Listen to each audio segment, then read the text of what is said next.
Nabi Nuh alaihi salatu wassalam, beliau diutus oleh Allah subhanahu wa ta'ala kepada suatu kaum di zamannya.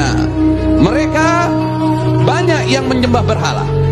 Kemudian ia mengatakan kepada kaumnya, sesungguhnya aku bagi kalian adalah pemberi peringatan yang nyata. Janganlah kalian menyembah kecuali hanya kepada Allah subhanahu wa ta'ala. Dakwah yang diberikan oleh Nabi Nuh ternyata ditentang habis-habisan, di antaranya oleh orang-orang yang kaya di masa itu dan orang-orang yang punya jabatan besar di masa itu. Maka berkata para pembesar dari orang-orang yang menyekutukan Allah dari kaumnya Nabi Nuh, apa yang mereka katakan? Mereka mengatakan, hai Nuh, kami tidak melihat kamu kecuali manusia biasa seperti kami, dan kami tidak melihat pengikutmu itu ada orang-orang yang hebat, orang-orang yang besar. Mereka itu rata-rata pengikutmu, wahai Nuh, adalah orang-orang yang rendah kedudukannya di sisi kami, orang-orang yang kami anggap bodoh. Allah subhanahu wa ta'ala memberikan wahyu kepada Nabi Nuh alaihi salatu wassalam, sesungguhnya dari kaummu tidak lagi ada yang akan beriman. Hidayah sudah ditutup, tidak lagi ada yang beriman kecuali cuman sedikit dari kaumnya yang sudah beriman.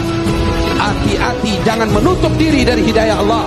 Akhirnya datanglah waktu di mana Allah akan mengazab kaumnya yang tidak nurut kepada ajakan Nabi Nuh alaihi salatu wassalam. Kemudian Allah berfirman, wahai Nabi Nuh, buatlah kapal besar. Maka Nabi Nuh saat itu bertanya kepada Allah, ya Allah, saya tidak punya pengalaman dalam membuat kapal. Saya tidak mengerti tentang kayu, bahkan saya tidak mengerti. Kata Allah subhanahu wa ta'ala, bikin kapal besar itu dengan pengawasan kami dan petunjuk dari kami, kata Allah. Kemudian Allah katakan dalam mengerjakan kapal itu, kamu jangan lagi istighfarkan mereka, orang-orang zalim itu. Jangan lagi kamu ajak bicara dia tentang dakwah. Jangan lagi kamu doakan dia. Sesungguhnya mereka semua akan tenggelam, kata Allah. Ketika Nabi Nuh bikin kapal itu orang-orang yang menyekutukan Allah subhanahu wa ta'ala, yang memusuhi Nabi Nuh, yang biasa menolak dakwah Nabi Nuh, tiba-tiba mereka kangen sama Nabi Nuh. Kemana aja nih Nuh nih, katanya. Kata mereka, oh di atas bukit. Mereka datang ke atas. Apa tujuan mereka datang ke atas? Apa tujuan mereka datang kepada Nabi Nuh? Bukan untuk menerima dakwah, bukan untuk menerima nasihat, tapi untuk mencela Nabi Nuh alaihi salatu wassalam, bahwa setelah kapal itu sempurna, kayunya semua telah terbentuk, semuanya telah tertutup. Kemudian Allah perintahkan, wahai Nuh, kalau sudah datang ciri-ciri akan datangnya azab, keluar air, wafarat tanur, keluar air dari tempat api. Kalau di rumah setiap orang waktu itu ada tempat pembuatan roti, itu biasanya api.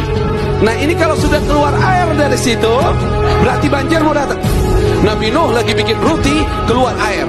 Kemudian apa Allah perintahkan? Segera datang kepada kapal itu, bawalah masuk ke dalam kapal itu hewan, semua jenis hewan, satu pasang.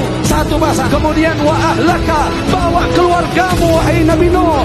Kemudian orang-orang yang beriman bawa bersamamu, dan tidak ada yang beriman kecuali sedikit. Orang yang beriman hanya 80 orang saja. Kemudian apa? Air keluar dari bumi. Air yang dari atas sama dari bawah ketemu, ombaknya seperti gunung. Akhirnya naiklah Nabi Nuh alaihi salatu wassalam. Ada satu putranya tidak selamat, namanya Kan'an. Ada riwayat lain namanya Yam.